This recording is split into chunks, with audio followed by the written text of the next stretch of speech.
সত্যি এই বছর আমাদের কৃষ্ণনগরে ঠাকুর মুখ তুলে চেয়েছেন। হ্যাঁ মহারাজ, ধান একেবারে পরিপূর্ণ হয়েছে। তা কবে ধান কাটা হবে পুটির বাবা? ধান তো একেবারে পেকেই এসেছে, সপ্তাহখানেকের মধ্যে ধান কাটতে হবে। বেশ বেশ, তাহলে তো ভালোই হলো। এই মাসের শেষের দিকেই তো নবাব বাহাদুরকে শস্যের খাজনা পাঠানোর কথা। হ্যাঁ মহারাজ, এবারে নবাব বাহাদুর খুশি হবে। ঠিক বলেছ গোপাল।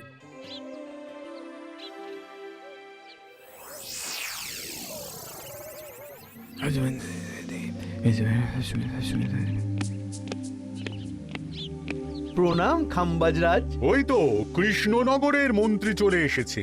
ও, এর কথাই তুমি বলেছিলে? হ্যাঁ, ওই রাজ্যের সব খবরাখবর আমায় দেয়। ইনি কে? ইনি হলেন জমিদার কেশকান্ত বর্মন, আমার রাজ্যেরই দক্ষিণ পশ্চিম গ্রামের জমিদার, আমার প্রিয় বন্ধু। নামটা বেশ অন্যরকম, কেশকান্ত।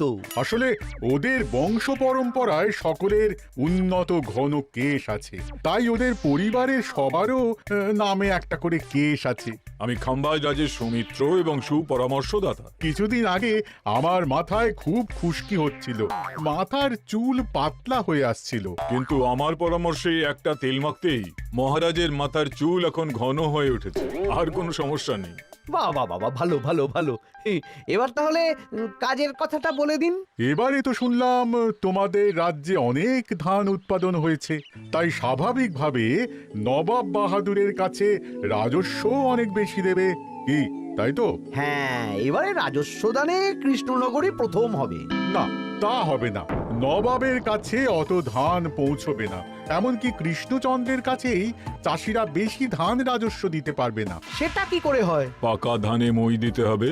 বললাম না, ও আমার সুপরামর্শদাতা। হ্যাঁ, আমার মন্ত্রীকে বাণিজ্যের কাজে বাইরে পাঠিয়েছি কিছুদিন, তাই কেশকান্ত মাঝে মধ্যেই আমার কাছে আসে, গল্পগুজব করে আর সুপরামর্শ দেয়। কিন্তু আমি কি করব? তুমি রাতের অন্ধকারে চাষিদের ধান জমিতে পাকা ধানে মই দিয়ে দাও, এমন ভাবে কাজটা করবে যাতে কাকপক্ষীতেও টের না পায়। আর তাতে আমার লাভ? প্রত্যেক বছর নবাব রাজস্ব দানে বিজয়ীকে 3000 মোহর দেয়, আমি তোমাকে তার থেকে 1000 মোহর উপহার দেব। 1000 মোহর? হ্যাঁ হ্যাঁ, যাও যাও যাও, কাজটা শুরু করে দাও। আচ্ছা।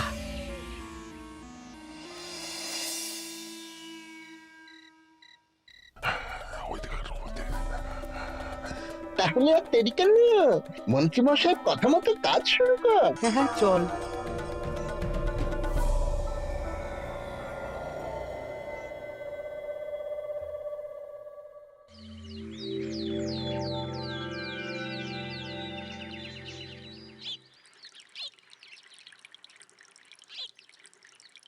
এবারে তো চাষাবাদ বেশ ভালোই হয়েছে। আশা করি নবাব বাহাদুরের কাছ থেকে এবারে আমরাই পুরস্কার পাবো। হ্যাঁ মহারাজ, সারা বাংলায় কৃষ্ণনগরের মতো উৎপাদন এই বছরে কোথাও হয়নি। সর্বনাশ হয়ে গেছে মহারাজ, সর্বনাশ হয়ে গেছে। কি সর্বনাশ হয়েছে গো পুটির বাবা? গতকাল রাতে আমাদের সব জমির পাকা ধানে মই দিয়ে দিয়েছে। সে কি? এবার আমরা কি করব মহারাজ? কাদের কাদের জমিতে হয়েছে এসব? যেই জমিতে তাকাবেন সেই জমিতেই এই কাণ্ড, ধান ঝরে সব মাটিতে পড়ে আছে। এবার আমরা কি করব? হায় হায় হায়, এবার আমাদের রাজ্যের কি হবে? নবাব বাহাদুরকে তো জবাব দিতে পারবো না। বড় বিপদ হয়ে গেল, রাজ্যে গ্রহের প্রকোপ নেমে এলো। ও, আর কদিন পরেই আমার টেকে আসবে 1000 মোহর। ঠিক আছে, তোমরা সবাই এখন বাড়ি যাও। না, আমার মন মেজাজ ভালো নেই।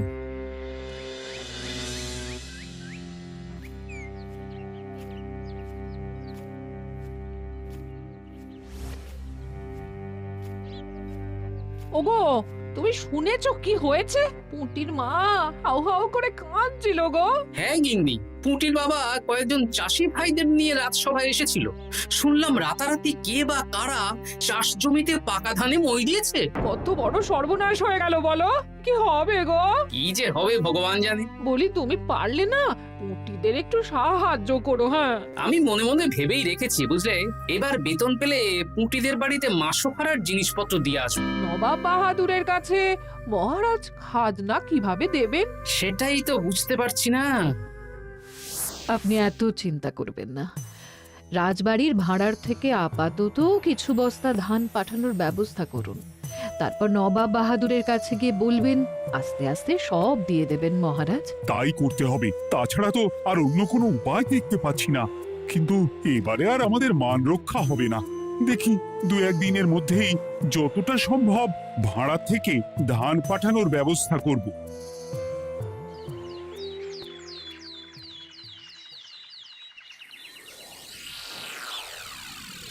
এই বছর 10,000 বস্তা ধান রাজস্ব এসেছে খাম্বাজ রাজ্য থেকে, 7,000 বস্তা ধান এসেছে বর্ধমান রাজ্য থেকে, আর মাত্র 100 বস্তা এসেছে কৃষ্ণনগর থেকে। তাই এবছরের বিজয় রাজ্য হচ্ছে খাম্বাজ রাজ্য। খাম্বাজ রাজ্যের রাজার হাতে 3,000 মোহর উপহার হিসেবে তুলে দিচ্ছেন। আর কৃষ্ণচন্দ্র, তোমার রাজ্যের এরকম হাল কেন? এবারে আমাদের সমস্ত রাজ্যের পাকা ধানে কেউ বা কারা মই দিয়ে দিয়েছে। সেসব তোমার মাথা ব্যথা। আমার ধান কোথায়? 100 বস্তা ধান রাজস্ব, কম করে 800 বস্তা ধান রাজস্ব দেওয়ার কথা, কিন্তু তুমি তোমার কথার খেলাপ করেছো। এই বছর আমি নিরুপায় জাহাপানা। আমিও নিরুপায়। হয় তুমি আগামী 1 সপ্তাহের মধ্যে আমাকে 5,000 মোহর দেবে, নইলে কৃষ্ণনগরের সিংহাসন থেকে সরে যাবে। এত বড় শাস্তি দেবেন না নবাব বাহাদুর। আপনি অন্তত মাস 6 সময় দিন, আবার ধান চাষ করিয়ে আপনাকে প্রাপ্য ধান দেওয়া হবে। বেশি কথা বলছো কৃষ্ণচন্দ্র। তুমি 5,000 নয়, 6,000 মোহর 1 সপ্তাহের মধ্যে দেবে। বেটা গোপাল বেশি পাকা, অত কথা বলতে কে বলেছিল? গোপাল, এটা তুমি কি করলে? হায় হায় হায়! সর্বনাশের সময় যখন ঘনিয়ে আসে, তখন বিপদের ওপর বিপদ এভাবেই আসে। আমার পাওনা। আরে এখন না, তোমাকে পাঠিয়ে দেব। ওই দেখুন, খাম্বাজ রাজের সাথে কথা বলছে।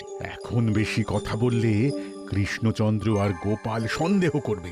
চলুন তো দেখি ওখানে গিয়ে কি কথা বলছে। কি কথা বলছো মন্ত্রী? মন্ত্রী আমায় বিজয় অভিনন্দন জানাচ্ছিল। বিজয় অভিনন্দন তো উপহার পাওয়ার সময় জানাতে পারতেন মন্ত্রী মশাই। যাই হোক, আপনাকে তো ঠিক চিনতে পারছি না। আমার নাম কেশকান্ত, আমি খাম্বাজ রাজ্যের দক্ষিণ পশ্চিম গ্রামের জমিদার। কেশকান্ত আমার বিশেষ বন্ধু। আপনার কেশ নিয়ে বেশ ভাব দেখছি। হ্যাঁ, ওই কদিন আগে তো খাম্বাজ রাজের মাথার চুল পাতলা হয়ে আসছিল, খুশকি হচ্ছিল আর কি। তো ওনার পরামর্শে একটা তেল মেখেই তো খাম্বাজ রাজের আবার ঘন কালো চুল ফিরে এসেছে। কেশকান্ত জমিদার হতে পারে, কিন্তু ওর অর্থনৈতিক অবস্থা তাবর রাজাদের থেকে অনেক ভালো। কয়েক হাজার বিঘা জমির মালিকও, তার সাথে চুলের তেলের ব্যবসা করেও হাজার হাজার মোহর রোজগার করে। এই, এখন চুল নিয়ে চুলোচুলি না করে চলো কৃষ্ণনগরে ফিরি। এমনিতেই মন মেজাজ খারাপ, 1 সপ্তাহের মধ্যে আবার 6,000 মোহর জোগাড় করতে হবে। হ্যাঁ, চলুন চলুন।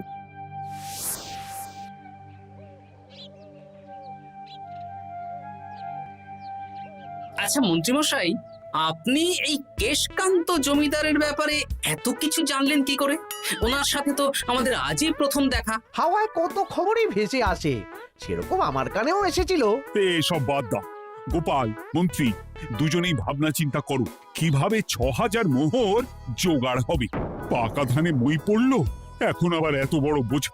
আমার কাছেও মহারাজ বেশি অর্থ নেই, সব মিলিয়ে মিশিয়ে ওই 150 থেকে 200 মোহর মতো আছে বাড়িতে। যদি বেশি থাকতো আমি আপনাকে নিশ্চয়ই সাহায্য করতাম মহারাজ। তাও করতেন কিনা সন্দেহ। তুমি চুপ করো। মন্ত্রীমশাই ওই লোকটাকে জানলো কি করে? এই লোকটাকে তো আগে দেখারই কথা না। না, ব্যাপারটা নিয়ে ভাবতে হবে। চলুন চলুন।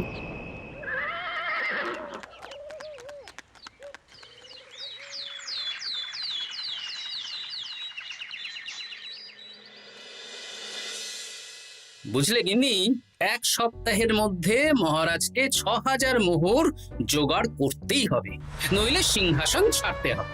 এখন কিন্তু আমাদের উচিত মহারাজের পাশে দাঁড়ানো। কিছু ভেবেছো কি?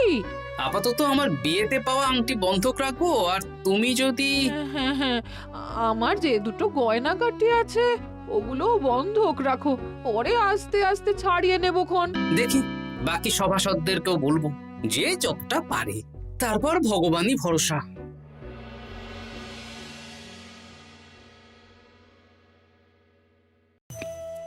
আপনি এত চিন্তা করবেন না মহারাজ। চিন্তা না করে কি আর কোনো উপায় আছে? সিন্ধুকে যা আছে তা দিয়ে 3000 মোহর হয়ে যাবে, কিন্তু তারপর আর কি করব?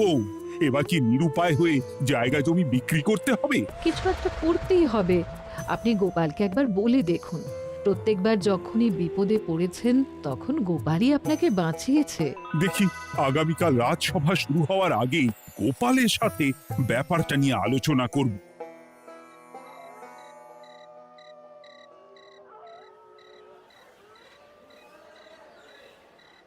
এই যে শেখরা, কি করছো? এই তো, বলুন। শোনো, আমার গিন্নির জন্য একটা হীরের হার বানাতে হবে, ওই 1000 মোহরের মধ্যে।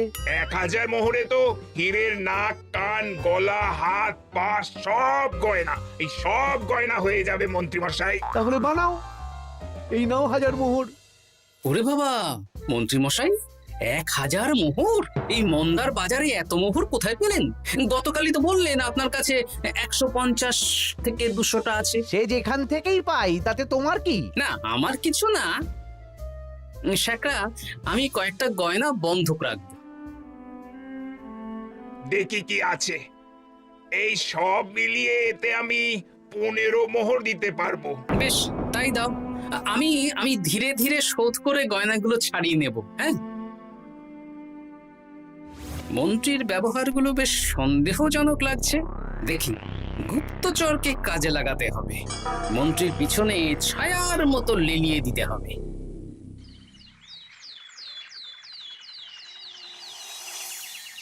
মহারাজ, আমি চেষ্টা করছি আপনার এই মোহর কিভাবে জোগাড় করা যায়, আপ্রাণ চেষ্টা করছি। দেখো, বা আমি 3000 মোহর পারবো, কিন্তু তার বেশি হলে জায়গা জমি বেচতে হবে, হাতে যে বেশি দিন সময়ও নেই। আচ্ছা মহারাজ, দেখছি। তবে মন্ত্রীমশাই চাইলেই আপনাকে 1000 মোহর দিয়ে সাহায্য করতে পারতেন, কিন্তু উনি তা না দিয়ে ওনার গিন্নির গয়না বানাচ্ছেন, হীরের গয়না। দেখি, মন্ত্রী তো কালকেই বলল ওর কাছে 150 থেকে 200 মোহর আছে মাত্র। 1000 মোহর কোথা থেকে পেল? সে উনিই জানেন, তবে তার খবর খুব তাড়াতাড়ি আশা করি পেয়ে যাব মহারাজ।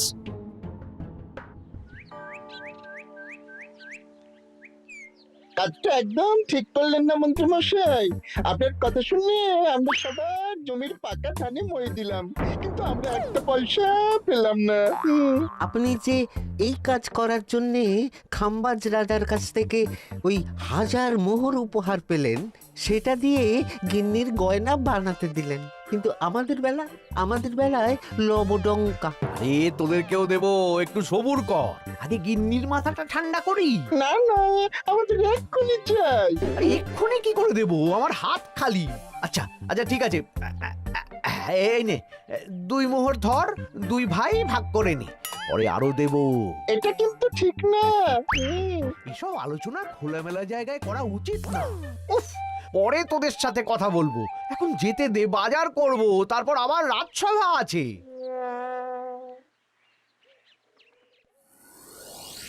আচ্ছা, এই ব্যাপারটা মহারাজকে আর গোপাল দাদাকে জানাতে হবে।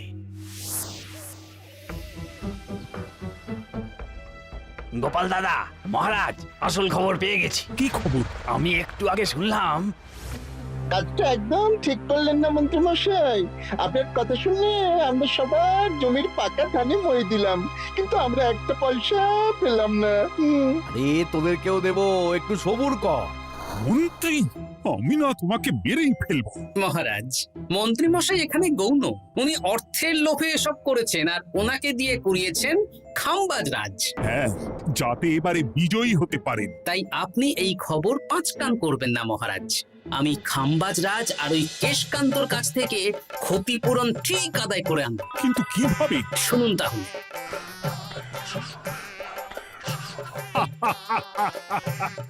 দারুণ বুদ্ধি। তাহলে এখন আসি মহারাজ, কাউকে কিচ্ছু বলার দরকার নেই। আপনি শুধু আগামীকাল সন্ধেবেলা খাম্বাজ রাজের দরবারে চলে আসুন, পারলে নবাব বাহাদুরকেও সঙ্গে করে নিয়ে আসুন। হ্যাঁ,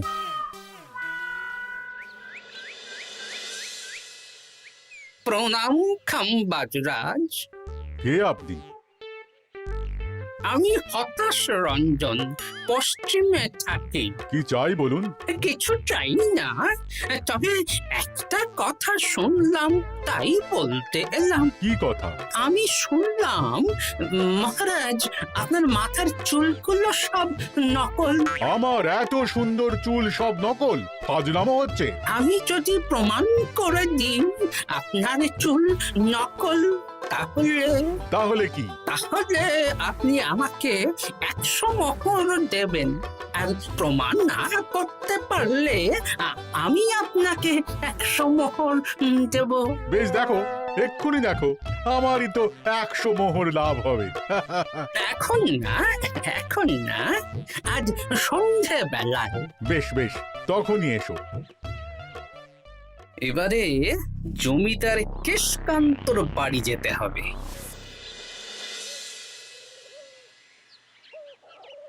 জমিদার মশাই বাড়ি আছেন? কে মশাই আপনি? আমি হতাশ রঞ্জন, পশ্চিমে থাকি। আমি বিশাল ক্ষমতাশালী লোক। কিসের ক্ষমতা? আমি রাজাদের মারধর করি, চুল ধরে টানি, শাস্তি দিই। এসব কি উল্টোপাল্টা বলছেন? খাম্বাজ রাজ আপনার বন্ধু না? হ্যাঁ, প্রিয় বন্ধু। ওনাকেও আমি আপনার সামনে চুল ধরে টানবো, কিন্তু উনি কিচ্ছু করতে পারবেন না। উনি আপনাকে শুলে চড়াবেন। কিছুই করতে পারবেন না, বললাম না আমি বিশাল ক্ষমতাশালী লোক। বিশ্বাস হচ্ছে না তো? তাহলে বাজি ধরুন, 10,000 মোহরের বাজি।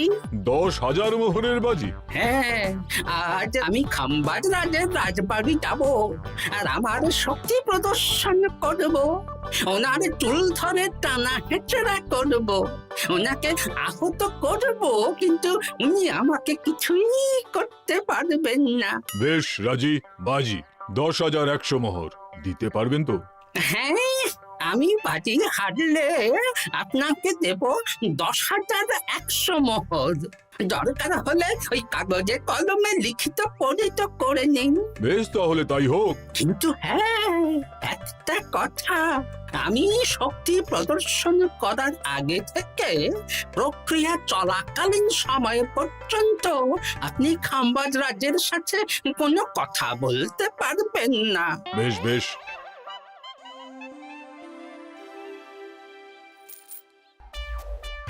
তাহলে শুরু করি। শুরু করো। এবার আমি প্রমাণ করেই ছাড়বো।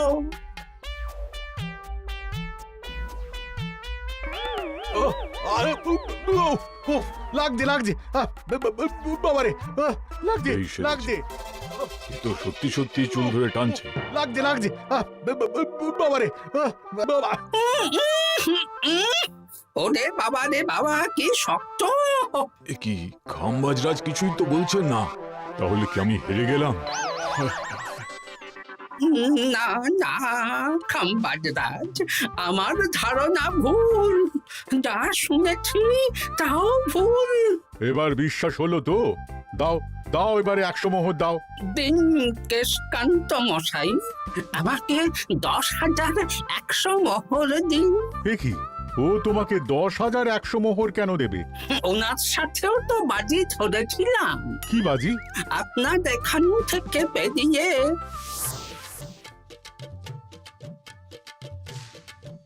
এবারে দিন তো দেখি, সব কাগজ কলমে লেখা আছে। এই নাও। হায় হায় হায় হায়। সাবাস গোপাল, সাবাস, তুমি আমার মুখ রক্ষা করেছো। গোপাল, কৃষ্ণচন্দ্র, নবাব বাহাদুর, আপনারা?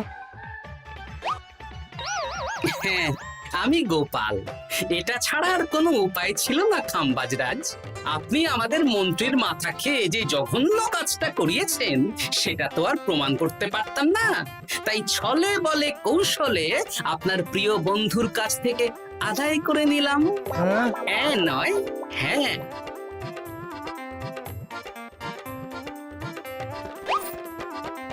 এই নিন মহারাজ। এতে কত মোহর আছে? 10,100 মোহর। এর থেকে 100 খাম্বাজরাজকে দিন, 6,000 নবাব বাহাদুরকে, আর বাকিটা আপনার কাছে রাখুন। এত ধান নষ্ট হলো। কৃষ্ণচন্দ্র আমাকে সবটা বলেছে, আর ওর মন্ত্রীকেও নিয়ে এসেছি। ধোলাই খেয়েই সব বলে দিয়েছে। এই কে আছো? কৃষ্ণনগরে মন্ত্রীকে নিয়ে এসো।